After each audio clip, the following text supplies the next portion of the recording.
Hey, what's going on, guys? It is Slide here, and I'm sorry I haven't been posting much lately, like since my Ganyu summons.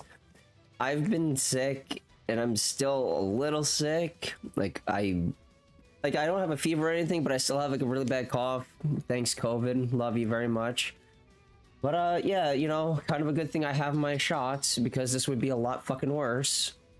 But either way, we're not here to talk about that. We are here to talk about the prize showcase that's coming up, because the units that were just added are stupidly strong. And this is a prize showcase. This isn't a gala. This isn't a limited unit. This is a prize showcase. So without further ado, let's just get into it, because these units are so stupid. So first things first, we have Valyx. Am I disappointed he's not a gala? Yeah, actually I am.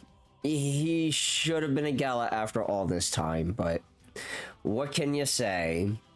But yeah, so Valyx has come to the game. Light axe, nobody's surprised. He's been a light axe since forever. So anyways, let's take a look at what he does. So Royal Blitz, this is his first skill and his shareable one. Deals damage to enemies directly ahead and inflicts paralysis and flash burn. Okay, he enables dual punishers, and he is now a fantastic unit for Master Iblis and potentially Legend Iblis. Okay, that's nuts. That's insane. Let's go on to number 2. Deals damage to enemies directly ahead and dispels one buff from each target. Okay, so that's so stupid. He's so good. His first skill enables double punishers, and then his second one just dispels. Like, come on. It's so simple, but it's so good. Let's read his kit. So he has the standard defense co-ability. Team defense amp equals HP regen. That's actually really good. He doesn't grant it, but I know that there are units that will give team defense amps. Also, I'm hoping that because of this means that Galazena Spiral will give a team defense amp. It'll be fantastic if they do. Alright, so Stalwart Warrior 2. When shape-shifting user will transform into Thor regardless of what dragon they are equipped with. Makes sense considering Thor's his pack dragon. Grants the user a unique force strike that draws enemies towards the user. Okay. In addition, grants the user immunity to knockback for the duration of quests, permanently energizes the user, and when the user takes damage, grants them the Defiant Spirit effect for 20 seconds. Curse of Nihility and Afflictions will not reset the user's energy level, nor will using skills. During Defiant Spirit, damage dealt by the user's standard attacks and their area of effect are increased. After Defiant Spirit is granted, this ability will not grant it again for 5 seconds. What?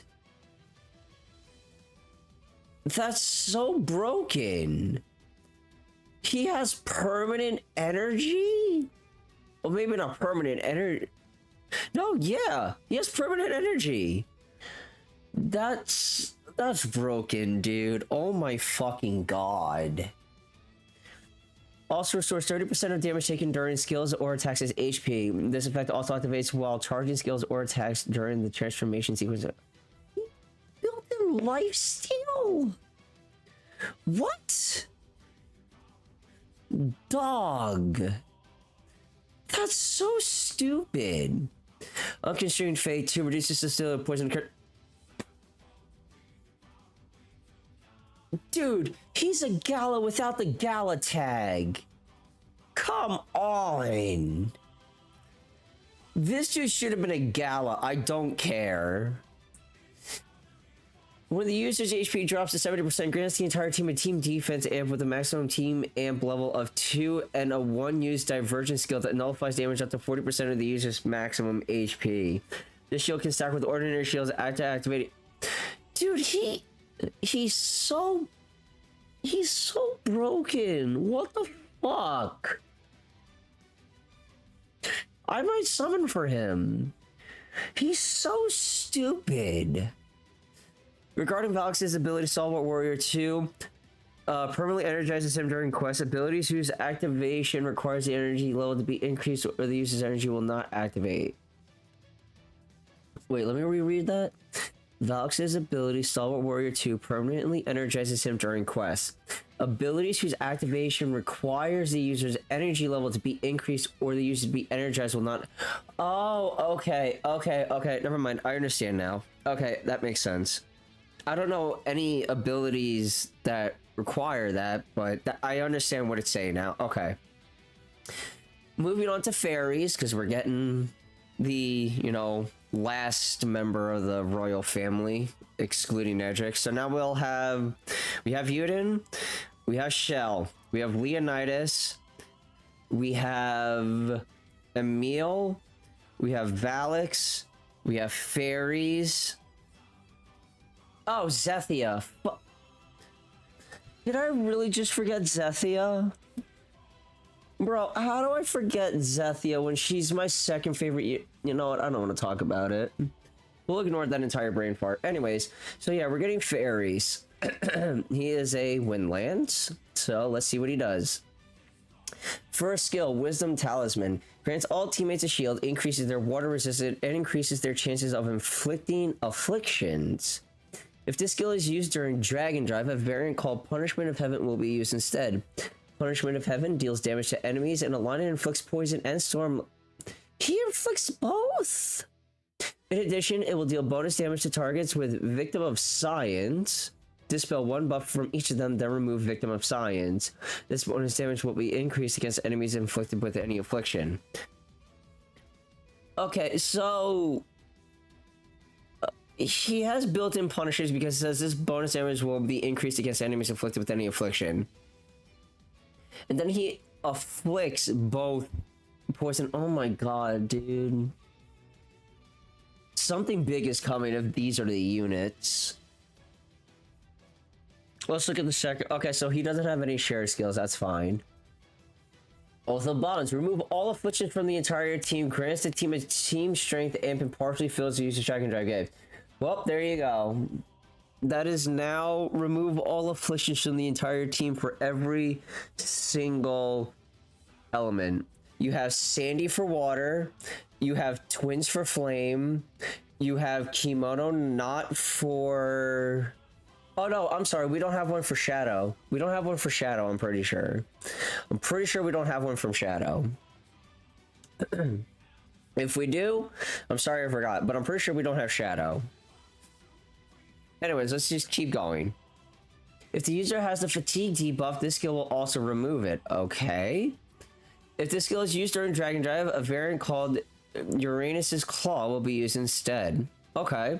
Uranus's Claw grants the entire team a team strength amp, deals damage to enemies directly ahead, and extends the remaining time of any of the following afflictions inflicted on enemies hit by this attack for 15 seconds. And it lists all of them. Okay.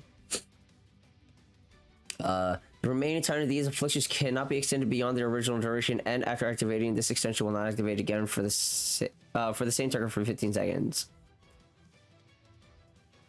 Okay, so pretty much if there's like 1 second left, it just goes back up to 15 seconds, I think is what I'm reading. If I'm reading that correctly? I think so. I don't know how long they last initially. I'm not entirely sure. I'm not sure on the math of that, but that's really good still. Those are the modifiers. Let's just keep going. Standard HP for lances. Chain code ability. Wind. No afflictions equals strength plus 6%. If a team member is attuned to wind, increase their strength by 6% when not afflicted with any afflictions. Benefits your whole team. Okay, that's stupidly good. That's so insane. Good God. Okay, let's go move on to the abilities. Alright, first ability, Uranus's Blessing 2. Grants the user a strength amp with a maximum team amp level of 1 when the user inflicts an enemy with an affliction. After this amp is granted, the ability will not grant it again for 8 seconds. Okay, that's fair. Also grants the user Dragon Drive gauge and changes the shapeshift button to Dragon Drive. Okay, so Dragon Drive. The user's 4 strikes will fill the Dragon Drive gauge if they connect. Okay. Is he? I think he's like Belina, if I'm reading this right, in terms of like how he keeps a Dragon Drive. This user's standing attacks are changed and fill the Dragon Drive if they connect. Uses 4 attacks are changed and deal damage to multiple targets and enemies near those targets. They will also apply the victim of science effect to enemies. Oh, effect to enemies hit. Okay. So that's how you get victim of science going. Okay. User strength is increased by 35%. User restored when they are hit by an attack that inflicts an affliction.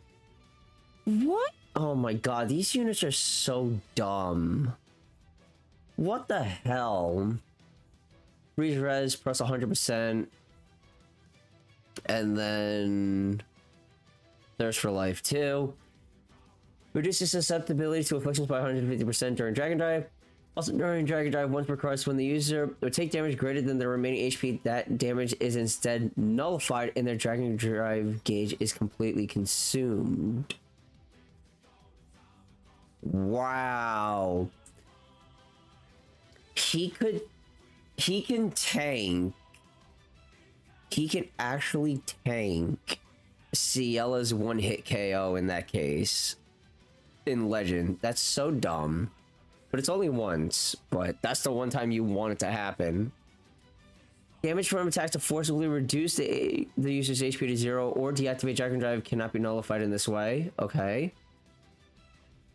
Also, with the exception of damage dealt by afflictions, buffs, debuffs, and certain attacks, the user will be temporarily invulnerable to damage while this effect is being activated. Okay. Also, let me reread that. Also, with the exception of damage dealt by afflictions, buffs, debuffs, and certain attacks, the user will... Okay. Okay. That's pretty good. When activated, this ability's damage nullification effect also removes all afflictions from the user and applies the fatigue debuff to them for 60 seconds. During fatigue, cannot activate Dragon Drive, and Dragon Drive will not be fulfilled. Filled, sorry. Let me double check something, because there was something about removing fatigue. Okay. His second skill will do it. Okay, cool. So reduces susceptibility to afflictions by 150% during Dragon Drive. That's tough. But because of this, he can run Volk without any punishments. That's so silly. That's so dumb. But it's pretty good. Lastly, let's move on to the dragon we're getting, which is Michael. Finally. Skill Angelic Storm. During close quarters combat, deals damage to surrounding enemies, inflicts poison, and grants the entire team a defense amp. During ranged combat, deals damage to the target nearby enemies, inflicts storms, and grants over damage to the entire team. Okay, I'm pretty sure it's 40%. Yeah, 40%. Yeah, 50 is reserved for spirals, which is fine. But that's so good. That's really good.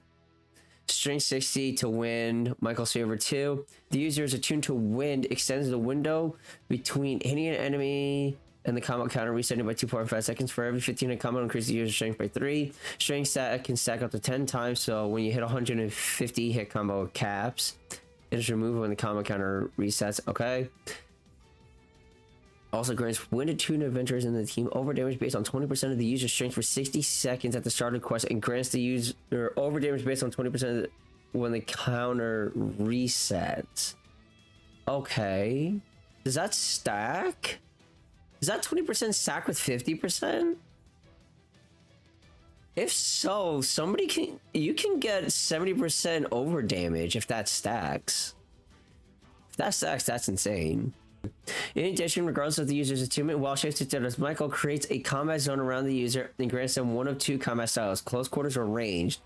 If there are any enemies within this combat zone, the user will engage in close quarters combat, otherwise they will default to ranged combat. The user's standard attack patterns and the effects activated by Angelic Storm will change based on their combat style. Okay, so Michael's pretty solid. But if that overdamage stacks, if this stacks, that's nuts. I just want to reread Fairies real quick because my brain still didn't process something. Damage from attacks that forcibly reduce the user's HP to 0 or deactivate Dragon Drive cannot be nullified. Okay. When the user would take damage greater than...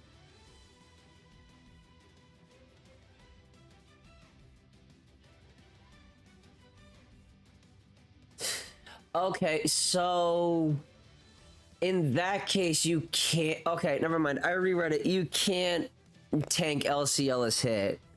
Okay, but you can tank something like Elkai. Well, not, I can't even say Elkai because he doesn't fit there. I'm trying to think of like what else would do that. I can't think of anything right now, but that's really good though. That's really good. It's still good. It's a, you know, free revive. For some reason, I thought Legend Ciela you can tank that, but I guess not. It's fine. Honestly, though, these units are really good. Valyx is just... He's a Gala without the Gala tag. He's so stupidly good. He should have been a Gala, and the fact he's not is kind of insulting, to say the least. But yeah, that's gonna be it for the video. I hope you all did enjoy. I might summon for Valyx. I really might, because he's that good. But yeah, if you guys did enjoy the video, make sure to hit the like button. If you haven't already, subscribe down below. Turn on notifications, stay up to date with everything on the channel. I'm going to try to get back to posting more often. Just want to not be sick to do it. But yeah, hope you all enjoyed the video. I'll see you guys in the next video. Peace.